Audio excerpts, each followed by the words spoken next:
Hello students, welcome back to my channel and today I am going to discuss about Ohm's law. This is for class 9 as well as class 10 because today I am discussing about the very basic things of Ohm's law कि Ohm's law आपको क्या बता रहा है ये simple language में I am going to explain this. तो सबसे पहले हम ये समझेंगे कि Ohm's law था. Ohm's law was given by a German scientist named as George Ohm और उन्हीं के नाम पर ये ओम्स लॉ बना है. ये इलेक्ट्रिसिटी का एक बहुत ही इम्पॉर्टेंट लॉ है और देखते हैं इसमें क्या है. उसमें बेसिकली आपको यही बता जाएगा what is potential difference and this current I.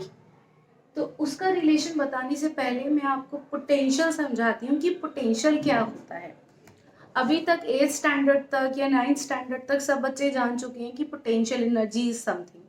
जब आप पोटेंशियल एनर्जी समझते हैं कि हाइट पे हमने कुछ रख दिया, सपोज एक एग्जांपल रहता था हमेशा फिजिक्स के बुक में कि why the stone on the top of the hill is having some kind of energy because it is the energy due to the point. वो जिस हाइट पे है उसकी वजह से उसके पास एनर्जी है. वही सेम स्टोन अगर हम जमीन पे रख दें तो उसके गिरने की कोई भी पोटेंशियल एनर्जी उसके पास नहीं है. Potential energy is a stationary energy कि एक पॉइंट की एनर्जी है. रिवर्स होता है उसका काइनेटिक एनर्जी, वो अभी हम डिस्कस नहीं करेंगे. पोटेंशियल एनर्जी डिस्कस करेंगे. तो अब ये समझ में आ गया potential is the energy of a point. ठीक है. What is then potential difference. Potential difference क्या होगा? Difference between the energy of two points. एक पॉइंट की एनर्जी सपोज 10 है और दूसरे की 0 है, तो difference is 10 minus 0 that is 10. पोटेंशियल डिफरेंस. अभी यूनिट वगैरह के बारे में हम बाद में बात करेंगे. सिमिलरली अगर किसी पॉइंट की एनर्जी है 15 और एक की है 5, then the difference again is 15 minus 5 that is again 10. So अभी आपको ये समझ में आ गया होगा कि what is potential and then potential difference. अब हम इन टर्म्स ऑफ इलेक्ट्रिसिटी बात करेंगे कि what is potential difference. Potential difference क्या होता है इन टर्म्स ऑफ इलेक्ट्रिसिटी या फिर in terms of Ohm's law.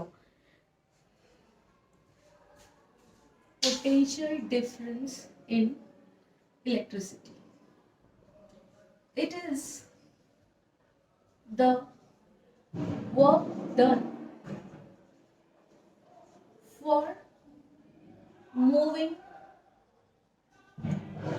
one unit of charge from one point to another. Got it?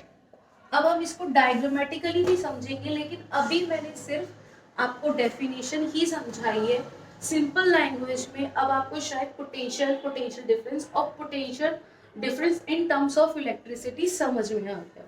ठीक है. अब हम एक बहुत बेसिक सा एग्जांपल लेते हैं. एक बड़ा सा बीकर है और इसके अंदर there is lot of water in this. ठीक है.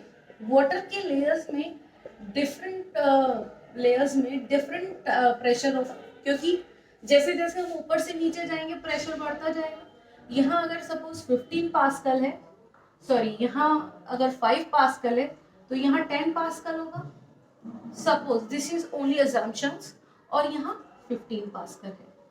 तो अगर हम यहाँ इस बीकर में यहाँ पे एक छेद कर देते हैं तो यहाँ से पानी गिरेगा, क्योंकि इसमें प्रेशर ऊपर से बहुत कम है तो ये पानी इस तरह से गिर जाएगा सरफेस पे. और अगर हम यहाँ पे इसमें यहाँ छेद कर देते हैं तो ये पानी इस तरह से गिर जाएगा. क्यों? क्योंकि इसका प्रेशर, इसके ऊपर प्रेशर ज्यादा है इस पॉइंट पे. अब यहाँ देखते हैं हम, अब यहाँ से इतना तेज जेट चलेगा तो इसका मतलब क्या हुआ कि एक पॉइंट से दूसरे पॉइंट की पोटेंशियल एनर्जी ज्यादा है. क्यों? इसका रीजन क्या है? यहाँ प्रेशर बढ़ता जा रहा है. इस पॉइंट पे अगर देखें पोटेंशियल डिफरेंस कितना होगा, अगर यहाँ 5 है तो मिनिमम कितना ऊपर कितना होगा 0, तो 5 पास्कल. डेल्टा 1 डेल्टा 2 इज, अब यहाँ कितना होगा 10 माइनस 0, ऊपर की comparison again 10 pascals. Pascal is the unit of pressure. Then third 15 minus 0, that is 15 pascals. So I think you got the point कि जिस पॉइंट की एनर्जी ज्यादा है वहाँ, जिस पॉइंट पे प्रेशर ज्यादा है वहाँ एनर्जी ज्यादा है. नेक्स्ट एग्जांपल हम लेते हैं इलेक्ट्रिक सर्किट से. बहुत छोटा सा एग्जांपल है. If we do have this thing, just an example.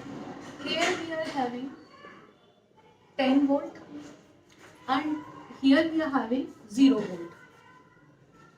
तो अगर यहाँ से इलेक्ट्रॉन्स मूव करेंगे, electrons moves from negative terminal to the positive terminal, ठीक है, और करंट फ्लो करता है हमेशा पॉजिटिव टू नेगेटिव टर्मिनल. तो ये पता चल गया होगा कि current is always in the opposite direction to the flow of electrons. ये तो आप जानते ही हैं कि करंट फ्लो करता है due to the flow of electrons.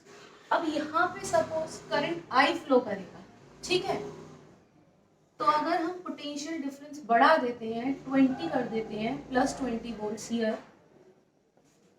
तो यहाँ करंट हो जाएगा 2i. दिस इज व्हाट, जैसे ही पोटेंशियल डिफरेंस बढ़ जाएगा दो पॉइंट्स के बीच में फ्लो होगा. तो this is what the Ohm's law states. So Ohm's law V is directly proportional to I, ठीक है. और according to physics and science जब भी हम प्रोपोर्शनलिटी साइन को रिप्लेस करते हैं इक्वलाइजेशन साइन से, तब हम एक हमेशा कांस्टेंट पुट करते हैं. अब ये कांस्टेंट क्या है, इसको कहते हैं रेजिस्टेंस ऑफ द मटेरियल, ठीक है. रेजिस्टेंस को अभी हम सिर्फ रेजिस्टेंस ये समझेंगे कि रेजिस्टेंस क्या होता है. एक ऐसा हिंड्रेंस होता है, एक काइंड का ऐसा ऑपोजिंग फोर्स होता है जो फ्लो ऑफ करंट के अगेंस्ट होता है. Resistance is the hindrance to the flow of current. I think you got my point.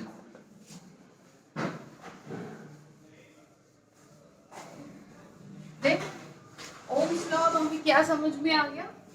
Ohms law is V is equal to I R.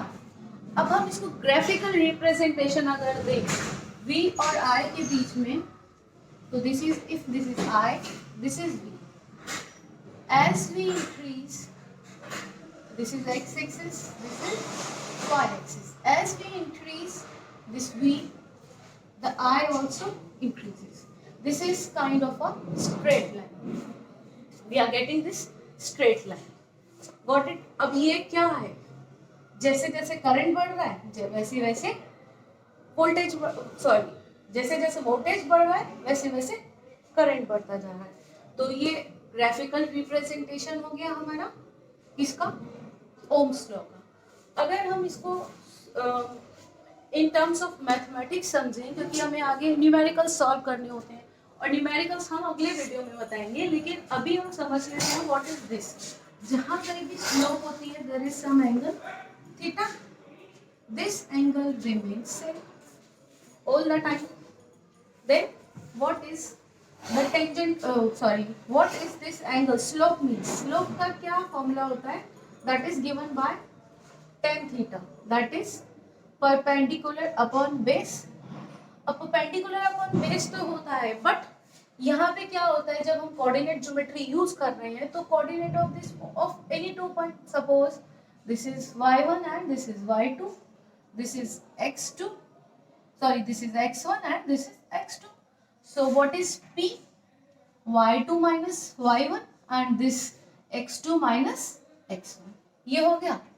तो ये क्या हो गया, ऊपर delta v upon delta i. तो difference, potential difference is the current difference. ये in terms of tan theta आपको समझ में आ गया. ये इसका ग्राफिकल रिप्रेजेंटेशन है हमारे ओम्स लॉ का. So I think till now you got the point what I am going to explain. अगले वीडियो में डिटेल्ड डिस्कशन होगा रेजिस्टेंस के बारे में कि रेजिस्टेंस मैं बस आपको ये बता देती हूँ, it is material dependent thing. ये डिपेंड करता है कि आप मटेरियल कौन सा यूज़ कर रहे हैं, उस पर रेजिस्टेंस डिपेंड करता है। हर एक मेटल के साथ, हर एक तरीके के अलग मटेरियल के साथ रेजिस्टेंस हमेशा चेंज कर जाता है। सो उसको किस चीज़ पर डिपेंड करता है और उसके रेशियोज कैसे फाइंड करते हैं, वो हम अगले वीडियो में डिटेल्ड फॉर्म में डिस्कस करेंगे, और उसके साथ ही ओम्स लॉ से रिलेटेड इलेक्ट्रिसिटी के कुछ न्यूमेरिकल्स भी सॉल्व करेंगे। So next last thing is limitations of Ohm's law. Ohm's law is not universal. Ohm's law universal नहीं है, वो हर कंडीशन में एप्लीकेबल नहीं है।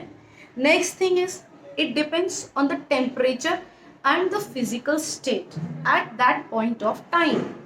हमेशा याद रखें कि कभी भी करंट कितना फ्लो कर रहा है, पोटेंशियल डिफरेंस वेरी हो जाता है जब भी अगर हम टेम्परेचर या फिजिकल कंडीशंस चेंज कर देंगे उस प्लेस का, क्योंकि उसकी वजह से ये रेजिस्टेंस जो कांस्टेंट है वो वेरिएबल कर जाएगा, क्योंकि इन्होंने एक कांस्टेंट दे रखा है और at with the change of physical changes this also change. So it has been failed to explain the behavior of semiconductors. Semiconductors के केस में this Ohm's law is not applicable. Semiconductors अगर आपके course में होगा तो I will discuss, लेकिन अभी के लिए बस इतना ही कि क्या क्या लिमिटेशंस है और क्या Ohm's law स्टेट करता है। So that's all for today. If you like the video, please do subscribe my channel and hit the like button. और अगर आपको कोई और टॉपिक्स जानने हैं मुझसे, कुछ भी डिस्कशन है, कोई हार्ड टॉपिक्स हैं, कोई हार्ड न्यूमेरिकल्स हैं, you can give me in the comment section. I will definitely try to solve your problems. And one more thing I want to say you that I'm going to discuss about solving the paper of class 10 in 2020. 2020 में maths का exam कैसे tackle करना है, उस time पे आपको mind state कैसे रखना है, पहली रात क्या करना है और at the time of examination क्या करना है, पेपर को कैसे रीड करना है, सब कुछ मैं बताऊंगी. So do watch my channel, do watch my videos. Bye.